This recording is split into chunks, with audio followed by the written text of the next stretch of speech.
기승전모는 저의 개인적 의견이 많이 들어가는 컨텐츠이며 비판하는 내용 또한 포함되어 있습니다. 따라서 포켓몬스터를 너무너무 사랑하는 팬이라면 승까지만 보시거나 아예 이 영상을 시청하지 않는 것도 좋은 방법인 것 같습니다. 기승전모는 항상 까는 내용이 있었는데 왜 이번 영상에서만 이런 경고를 하나요? 라고 물으신다면 이야기가 좀 길어질 것 같으니 댓글에 적어놓도록 하겠습니다. 찡끗! 오늘의 기승전모 주제는 500원짜리 스티커의 주인공, 현재까지 논쟁 중인 토론 주제의 애니메이션, 분명 형이었는데 어느덧 동생이 돼버린 인물이 주인공인 애니메이션 포켓몬스터, 바로 시작하겠습니다.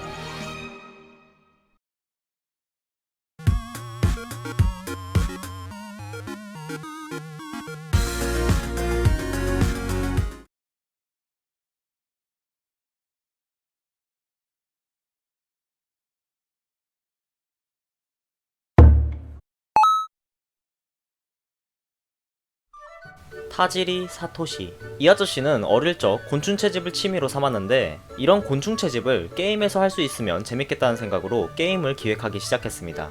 독특한 아이디어 덕분에 닌텐도 산하의 회사에서 투자를 받는데 성공을 했고 1991년에 완성하여 납품하기로 약속했다고 합니다. 그렇게 약 6년이 지났습니다. 당시 게임계는 그래픽이 급속도로 발전하기 시작했던 터라 너도나도 그래픽 발전에 열을 올리던 시기였는데 이 양반은 조금 달랐습니다.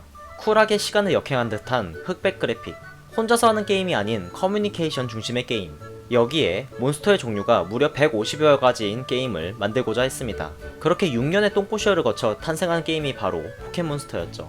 이렇게 포켓몬스터의 첫 작품 포켓몬스터 적 녹은 1996년 2월에 발매를 시작했습니다.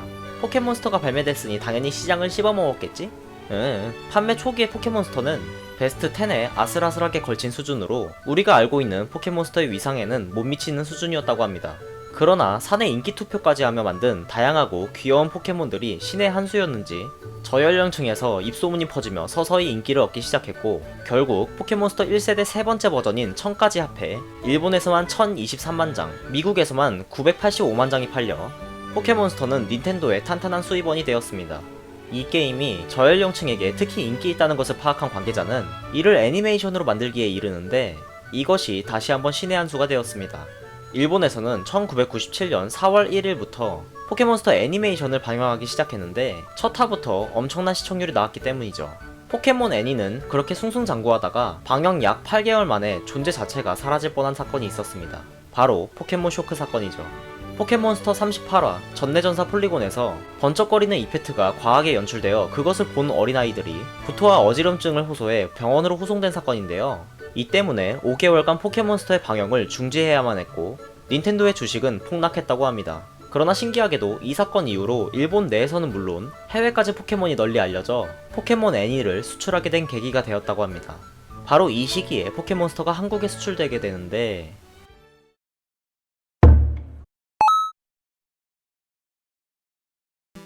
1999년 7월 14일 포켓몬스터가 SBS에서 첫 방영을 시작했습니다.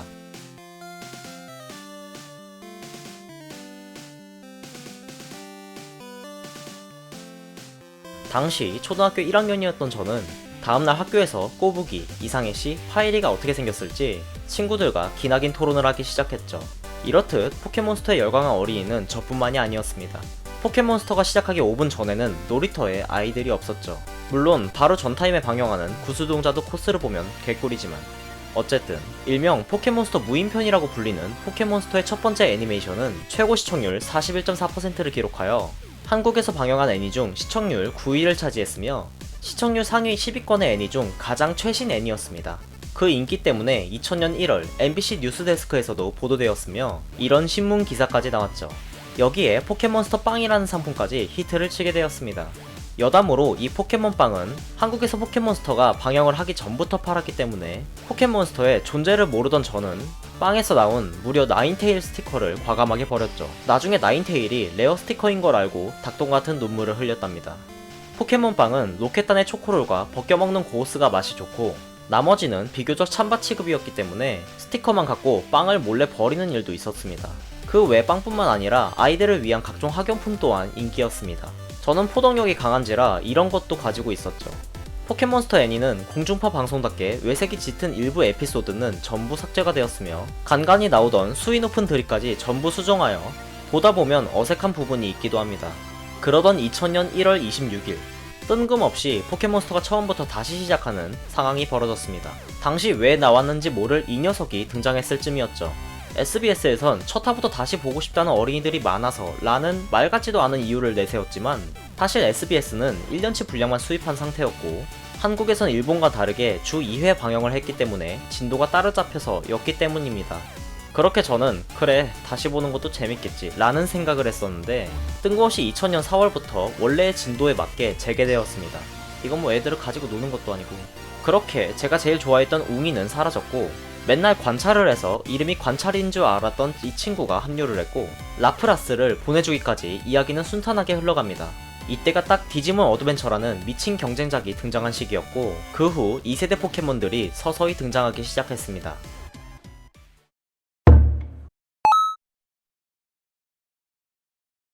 국내에서 포켓몬스터 무인편은 일본판 기준 260화까지만 방영되었습니다. 그런데 무인편은 275화까지 있죠. 그렇습니다. 조기 종영이죠. 이 사례는 국내 애니메이션 조기 종영 중 최악의 사례로 남아있습니다. 아직까지 그 원인은 정확히 밝혀지지 않았지만 중요한 건 지우가 배지 모으고 똥꼬쇼 하던 것은 당연히 리그에 참여하려고 했던 건데 그걸 방영하지 않았다는 것이죠. 아이들은 똥 싸다만 느낌을 가슴 깊이 느껴버렸습니다. 이때가 2002년 11월이었고 후속작 포켓몬스터 에이지는 2003년 7월에 방영했죠.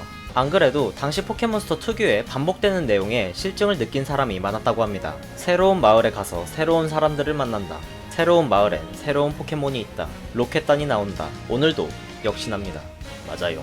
반복. 게다가 포켓몬스터 방영 초기에 각종 매스컴에서 포켓몬스터는 151가지라고 홍보했던 것이 올드팬에겐 뇌리에 박혀서 그런지 계속해서 새로운 포켓몬이 추가되는 것 때문에 혼란을 느끼기도 했습니다. 전 처음에 관철이의 마리를 보고 전설의 포켓몬인 줄 알았습니다. 151가지 중에 없는 포켓몬이니까요.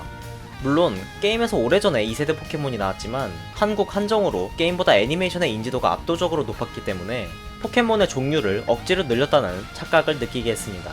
갈수록 이질적인 디자인은 덤이고요. 여기에 포켓몬 에이지는 기존 성우진이 모두 교체되었는데요. 때문에 기존 성우진에 익숙했던 팬들에게 혼란을 주었습니다. 물론 교체된 성우진도 상당한 퀄리티의 더빙을 보여주긴 했지만요. 그리고 후속작을 방영했다는 건 결국 무인편의 미방영 분량을 방영할 의지가 없다는 것을 의미하기 때문에 이것 또한 비판을 받았습니다. 결국 시청률의 부진 탓인지 SBS에서는 또 조기 종영을 시켜버렸죠. SBS의 독점 방영권이 대원방송 쪽으로 넘어가면서 대원방송과 투니버스에서 포켓몬 에이지를 방영하기 시작했습니다. 무려 2008년에요. 중요한 건 SBS에서 2007년 9월부터 포켓몬 에이지의 후속작 포켓몬스터 DP가 이미 방영을 했었다는 것입니다. 그리고 포켓몬 DP는 또 조기 종영을 했죠. 그리 같겠지만 실화입니다. 이건 너무한 거 아니냐고.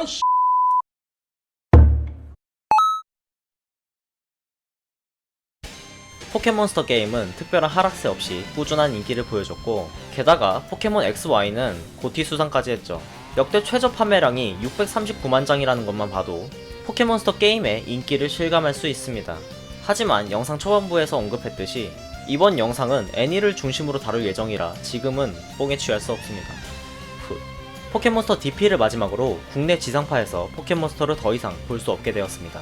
더 이상 조기 종영의 두려움에 떨지 않아도 된다는 생각에 환호했고 그렇게 방영된 것이 2011년 5월 포켓몬스터 베스트 위시. 포켓몬 DP가 포켓몬스터의 두 번째 리즈 시절이라는 평가까지 받았기 때문에 그 기대는 더더욱 커졌는데요. 안타깝게도 베스트 위시에서 지우와 피카츄는 뜬금없이 뇌가 리셋됐습니다. 지우는 포켓몬을 잡으려면 싸우고 몬스터볼을 던지는 것조차 까먹었죠. 신규 시청자를 잡으려는 의도였다고 하는데 결국 이 시도는 처참하게 망해서 베스트 위시부터 시청률은 평범하거나 혹은 그 이하 정도를 기록했습니다. 우승도 못해본 양반 뇌를 초기화시키다니 야래야래.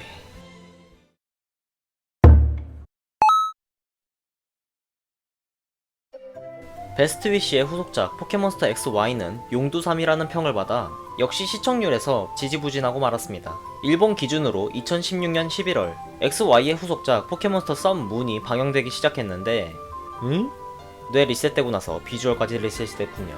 안타깝게도 이 디자인 너프는 저의 히어로 로켓단까지 적용이 됐습니다. 다행히도 지우와 로켓단의 작화만 빼면 전체적인 작화는 준수하다는 평가를 받고 있습니다. 포켓몬스터 썸 문은 현재도 일본에서 방영 중인 시리즈고 국내에선 2017년 4월부터 방영하다가 진도 때문인지 현재는 휴방 상태이며 2018년 3월 20일부터 투니버스에서 방영이 계속될 예정입니다. 현재 포켓몬의 종류는 800가지가 넘으며 3세대 포켓몬부터 디자인 변경이 꾸준하게 이루어지고 있으므로 얼핏 봐서는 이게 포켓몬이 맞는지 구분이 안 가는 디자인도 종종 있습니다. 기타 사항으로는 로켓단은 여전히 지우에게 상대가 되지 않고 지우는 여전히 10살이며 여전히 우승을 하지 못했다고 합니다. 총총